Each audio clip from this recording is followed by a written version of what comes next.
There he goes. Hello, boy. How awesome is that? Hello, boy. Very cool. Well done, Seb. Come. Don't want to scare him away.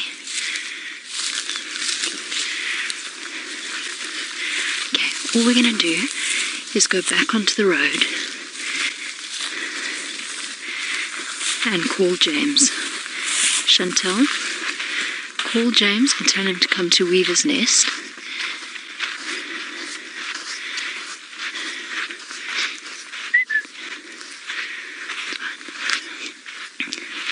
We got a view of him, Herbs.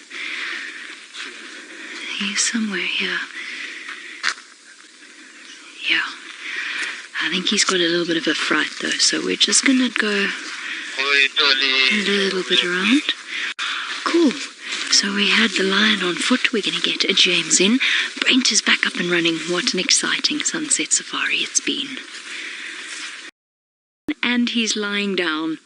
How cool is that? He just walked out as James got here. It's epic. It's so cool. We've got one Wild Earth vehicle with the lion as we speak. We can see him through the gap in the trees. Can you see him over my shoulder there, Seb? And he's perfectly chilled. How cool. He's just there. There we go. Cool. Okay guys, time for us to make our way out. There's 2 vehicles already coming into the sighting. Hey Herbie. High five. There we go. Okay. Well, we're never going to have the best view on foot. Sorry, everyone. Don't worry, Seb. Over to James, who has definitely got a good view. Got a good view of him, and I've got a good view of an elephant moving in the background. And I must just say, while you don't get the best view on foot, you certainly get the greatest thrill of being on foot with them. And the smile on Herbert's face after he traipsed this area flat this morning, coming up with nothing, was, well, nothing short of miraculous.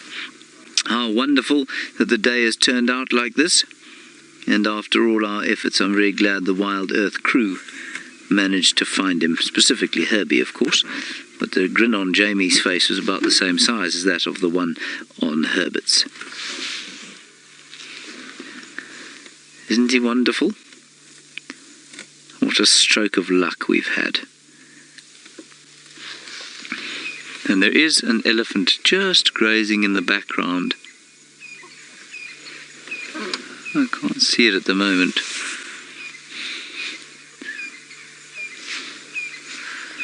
And I suspect, that he was only moving. Oh, there's the elephant. Well spotted, Fergus. I think he was only moving because he got a fright from the extremely intimidating figure that is Jamie Patterson.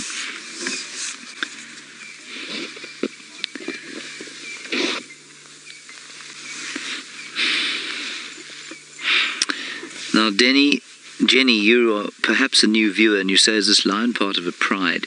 He's not part of a pride, and Jenny, no lion is part of a pride. No male lion is part of a pride.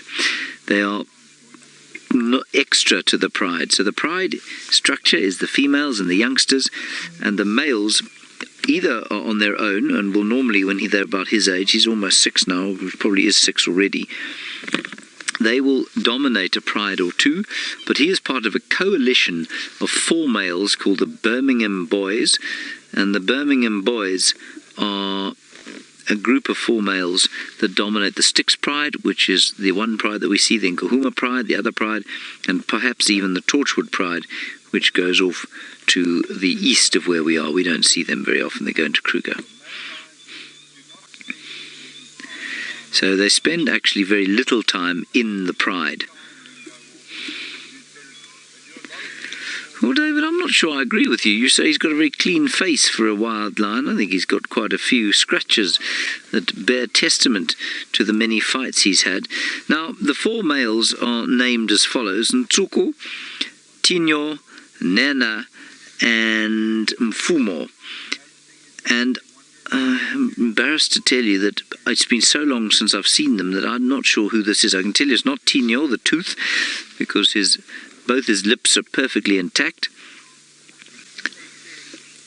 And it is Nhenha, that's right. Nhenha the warrior, and I think he's obvious because of that equals-shaped scar patching on his nose. I think that's a good way of telling. Obviously those will change over time, but that's who this is. Well done, thank you everybody for helping me with that.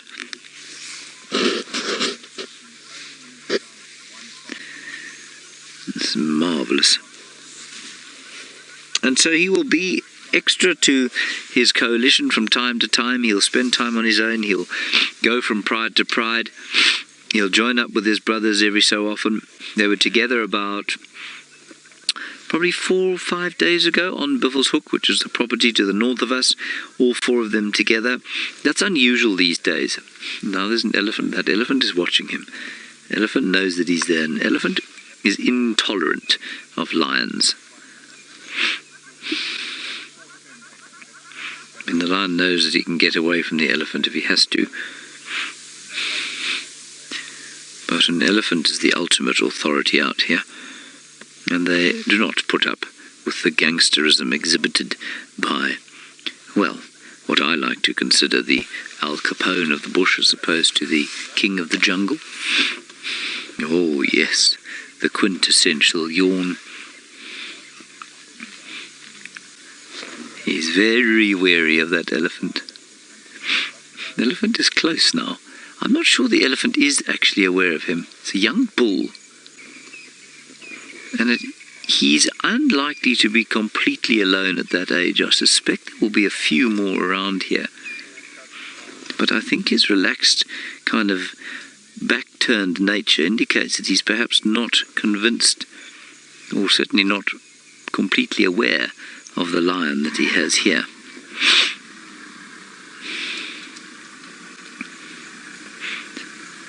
This will lift. I wonder if he hasn't got a herd wandering around here somewhere. Now, Robin, age 12, you can answer this question yourself. If you watched carefully the way the lion reacted when that elephant looked like he was coming this way. You say, would he eat the elephant? They absolutely do eat elephants, but you can see from the way he's looking at the elephant, he's nervous of him. The elephant is so big that on his own there's no chance that this lion would be able to kill him. But a big group of males and a young bull like that in an area where perhaps there'd been a big drought and there wasn't much for the elephant to eat, and so he'd become weak and feeble, well, then it would be possible for a male lion like this to have elephant for supper. But normally they're just very nervous of them, especially if there's a herd around. And so why I say you could have told that, well, I mean, with a bit of experience you can tell that immediately, was because he was looking at that elephant with not a kind of cat-like interest in something to eat, but a cat-like fear of perhaps something that might eat him. Or not eat him, but certainly do him some damage. Elephants don't eat lions, Ferg.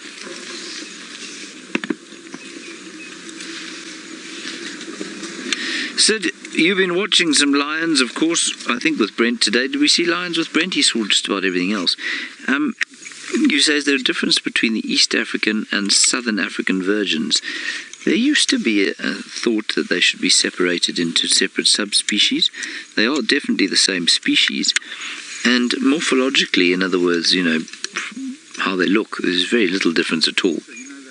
I do not think that they are bigger or smaller than the East African versions of the lions. And I think there's quite a lot of debate over whether or not they should be considered a separate subspecies. I think some think they should, and some perhaps think they shouldn't. But the machinations of the scientists, I'm going to leave to them. But essentially they're the same thing.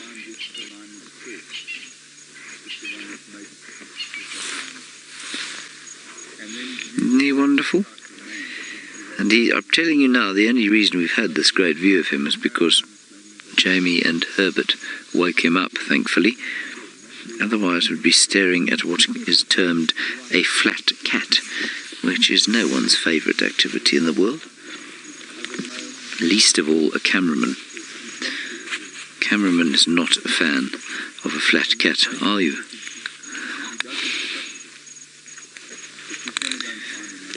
Alright, I think Jamie's probably back at her vehicle now, so let's go and say goodbye to her. There we are, everybody. Not any nice sounds other than the gentle sound of lullabies floating through this area as Nhenha drops off to sleep. Now, with any luck, as Tristan said, he will rouse himself and start belting out an enormous chorus of roars. But at the moment, he's so tired after he was frightened by the terrifying form of Jamie Patterson and Herbert Corsa.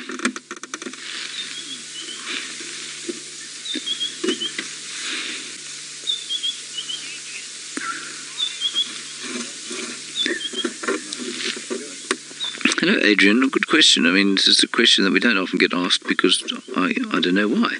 Actually, it's a really good question. You say, why are lions more active at night? You know, it's a question that I've actually struggled with myself because I'm not convinced that they have to be. Oh, that's beautiful. What you will hear is that they're active at night because it's cooler and they like to be active in the cool.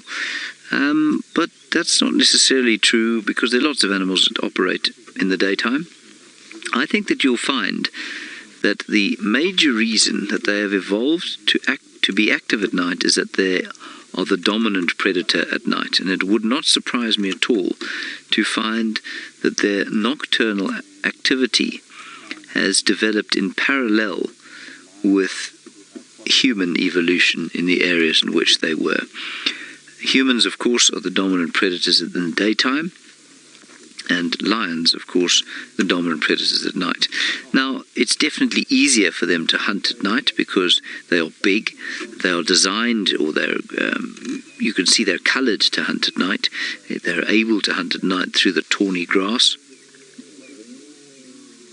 Oh, he's starting to make a noise now. And so I think you'll find that you know, the question you've got to ask yourself is what was the pressure that pushed them to hunting at night? Because obviously to have the what am I going to say here? To have the equipment to operate at night is expensive, as I was saying to the kids earlier on today. You know, to have the eyes that can move at night, to have the capability not sort of to be perceptive, the smell and hearing that you need to be able to develop to operate at night is expensive. And I think that you might also find that there was an evolutionary arms race at some stage between this animal's prey, so lion's prey species. I think there's another lion calling down to the south.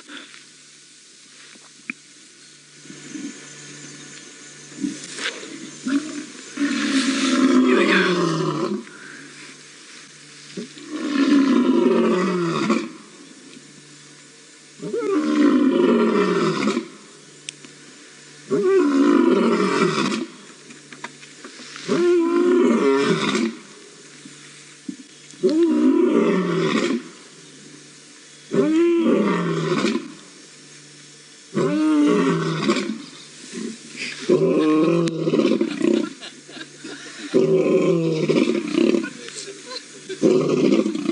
There's a reason he's done that.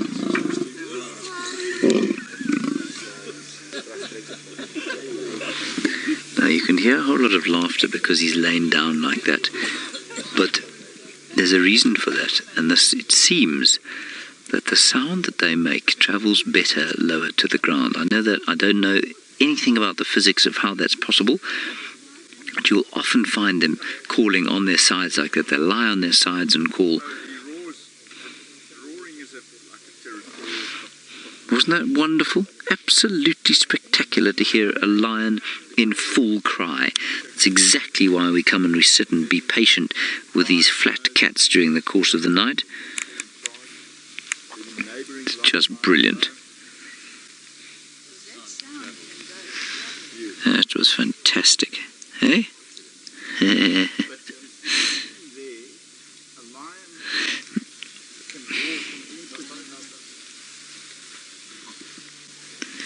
Oh, where's he going? Oh, he's coming right between the vehicles here. He might actually lie down there and do the same thing.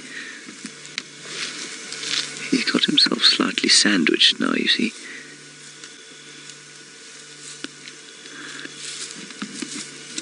It's still Fergus. He looks hungry. Slowly, slowly, slowly, slowly, slowly. Yeah, he's gone. He's gone behind us. Going to infrared, everybody. And he's disappeared. Can you see him, Ferg? Not his bush here. On mobile.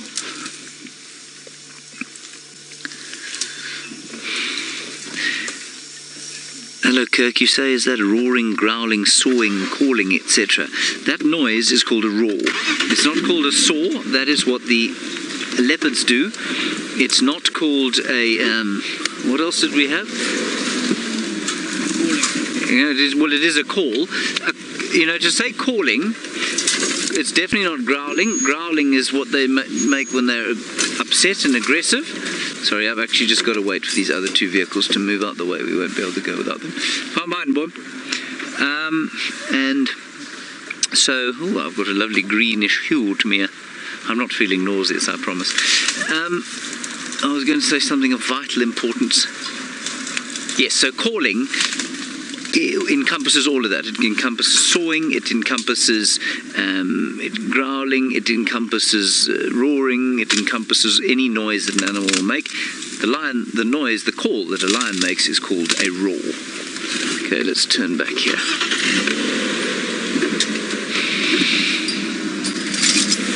Did you go through there? Yeah. I think he's going to go back to the road.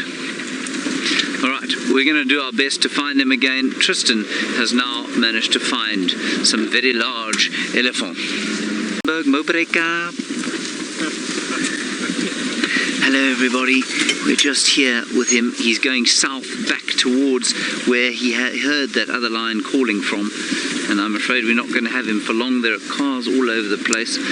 He's going to quickly get out of the way so that Lex can see him. And we'll just follow him until he crosses the boundary. He made another wonderful call.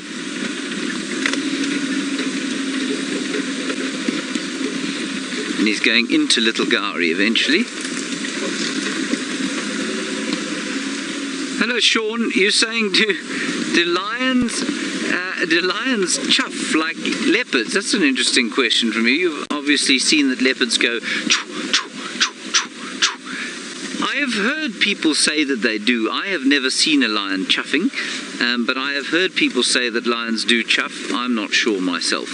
I've never heard one chuffing. Okay, we're going to get a bit stuck here. I'm just going to let Lex go past us. Sorry about that. As you were. I can't move from here, everyone.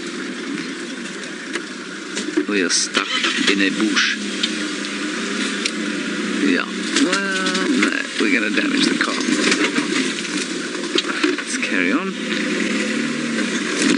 Oh, sorry about this. I know this isn't the best view, but he's just about to cross the boundary, so it's worth just staying with us for now.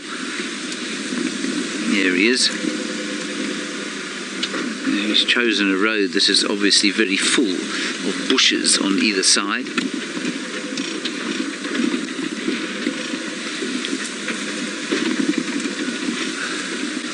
And hopefully we'll just get him calling once more. Sorry about this, but we do all have to share, of course. I think he's going to go straight across the road. And then we will have to go on to the normal search for the creatures of the night.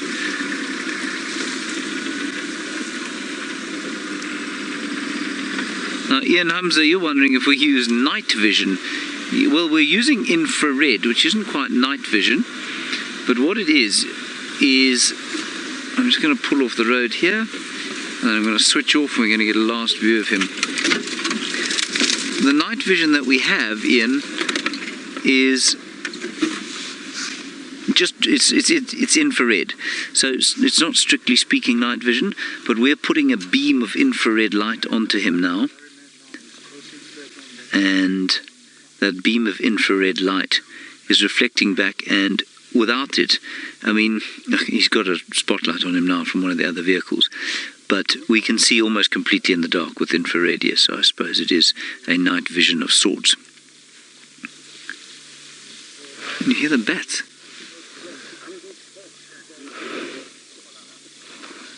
I think it's bats calling. Either that or the power line above us is about to sort of snap and fall on us. Everyone, that's it. That is the lion sighting, I'm afraid. It's all over now, but it was great fun. Hello, Gerald. You say, where's he going? Has he planned his route based on instinct? I think he's going, Gerald, straight south towards where his brother was calling, and it's because of his brother's call that he has decided to go down there, and I think they'll probably meet up during the night. Alrighty, everyone, that's going to be it from our lion sighting. I'm going to do one more pass via the Twin Dams region and see if we can't perhaps see Tundi and Tumba, and if we can't, well, then we're going to head for home. While we do that, let's head across to Tristan and find out what the night has brought for him.